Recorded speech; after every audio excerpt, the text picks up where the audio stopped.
When compassion rules, life changes.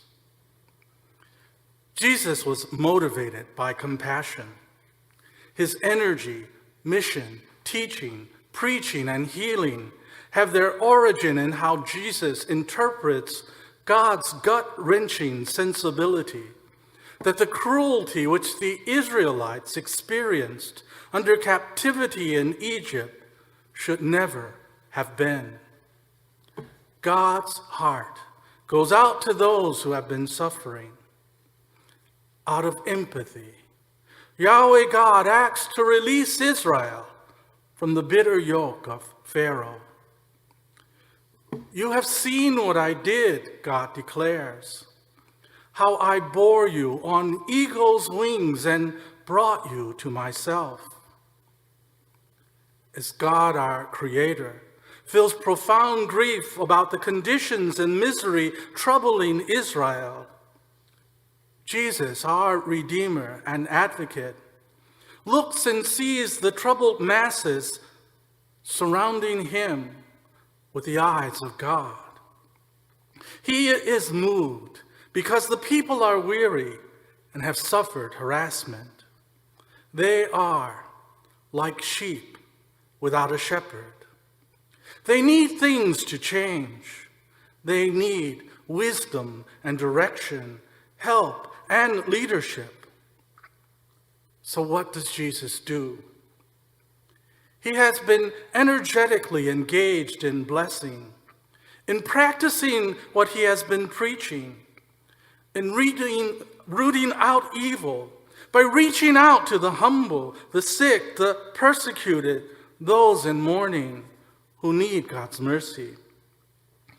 But the demands seem never ending.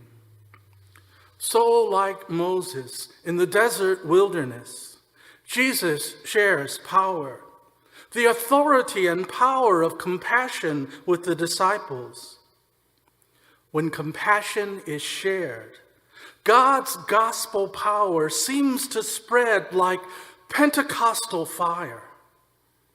There is so much that needs doing, so much that it can feel overwhelming.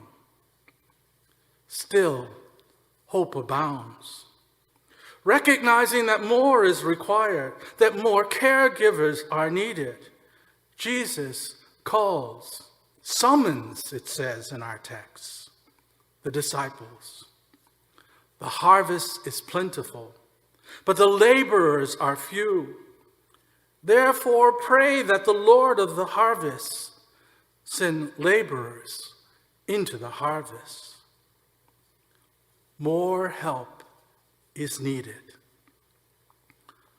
Up until now, the disciples have been blending in, acting pretty much like everybody else. They are a colorful lot, a mixed representation of all the different factions and strata existing within the Judaism of that day. Included are three, identified by the names of their fathers, James and John, sons of Zebedee, and James, the son of Alphaeus. There are former disciples of the baptizer John, Simon Peter and Andrew. There are the brothers Philip and Bartholomew. There is Thomas and Matthew, singled out for his occupation as a tax collector, gathering revenue for the Romans. There is Thaddeus, and there is Simon the Zealot, who belongs to a political party that utterly rejects Rome's imperial occupation, believing that Rome's presence is incompatible with God's reign. There were, of course, also women among their number, but here they are not named, in keeping with the social conventions of the world at that time. And there is Judas, the one who will betray Jesus. They are a diverse lot, having amongst themselves the weaknesses and failings found in any group of folks. There is nothing extraordinary about them. Nothing that would lead anyone to think that they are somehow above or better than anyone else. What distinguishes them is this: when Jesus calls, they join the cause of Jesus and answer God's call to service. By answering Jesus, they receive the commissioning of God's call. Now their lives are joined with the miracle of God's transforming power as the reign of God begins to unfold. They have different gifts, different backgrounds, different colors, different genders. They are joined together in mutuality and belonging so that they can serve God's cause. They share the hope of Jesus to bring Israel to the realization of God's intent and purpose, a blessing that God desires for Israel, for all peoples, of all the nations of the earth. From life's very creation, God's will has been that we may peaceably dwell together, wholly and entirely in God's realm, as a healed and life-giving communion of God's children. There is need for an expanded procession of God's mercy. The healing activity of Jesus must go on. Jesus feels God's deep compassion for those who have fallen victim to predators. The seat of his emotions churn as he feels his very insides tremble at the urgency of the need. This shouldn't be. I'm going to share now a bit of a comment about our presiding bishop's sermon last week. Some of you might find this a bit difficult to hear, but I think it is worth hearing, and it is indeed worth saying in the context of our time. But I will warn you, as we often had to do with college students, if you're a bit sensitive, steel yourself. This shouldn't be. Prophetic grief often makes for discomfort. There's been so much underlying pain and grief for so long. As I pen these words, we're now on the 13th day of protest against the suffocating crucifixion of an unarmed black man, George Floyd. There have been many. A coalition of people, men and women, boys and girls, who have decided that now is the time when toleration of the persecuting demon of racism must cease. We don't fully know the number of black and brown and indigenous people who have undergone similar treatment as George Floyd, but we do know that 4 centuries of subjugating behavior is too long. There is hope now that we might yield a different harvest. Yet still there is danger that unless we set about the work of healing the history and overcoming the practices of racism embedded in our lives, in our churches, across the land, and among the nations, the need for agency by those giving voice to prophetic cries must continue. But will things change? God's heart grieves at the things we human beings do that consciously and unconsciously harden us.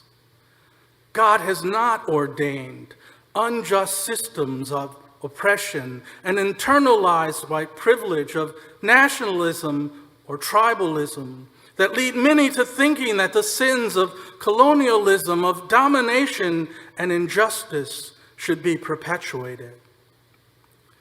I was heartened last Sunday by our presiding bishop's bold proclamation. I did not know what she would say, but I listened, and I'm glad I listened. She said what many clergy, including many of the bishops in our church, have been afraid to say. It was not an easy decision, I'm sure. There are some who are going to take it upon themselves to give her grief.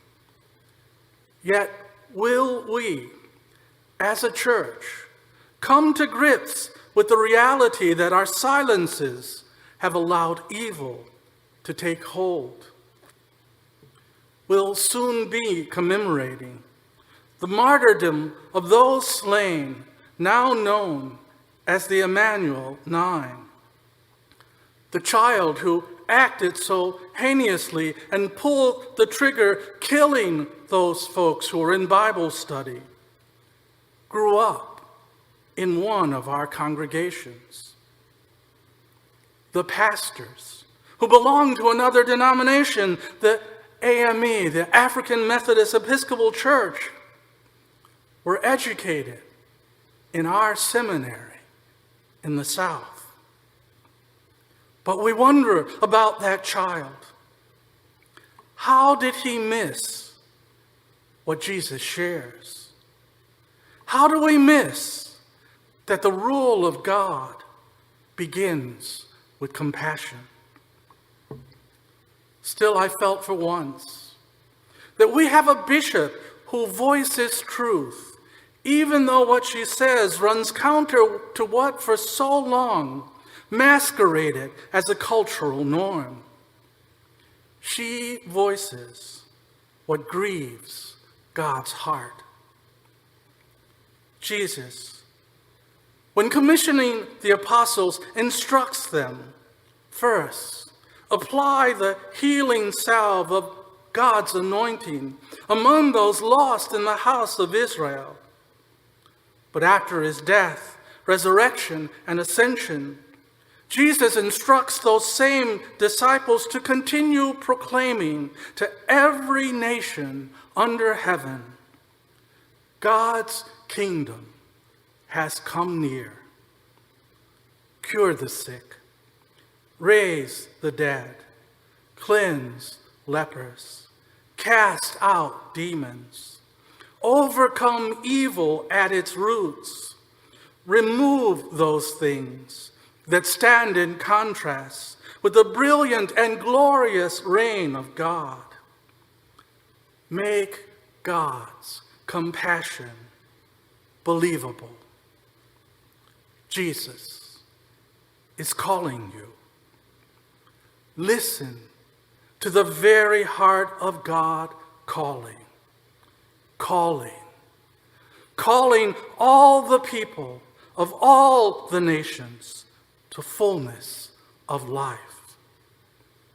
Help God's dream come true.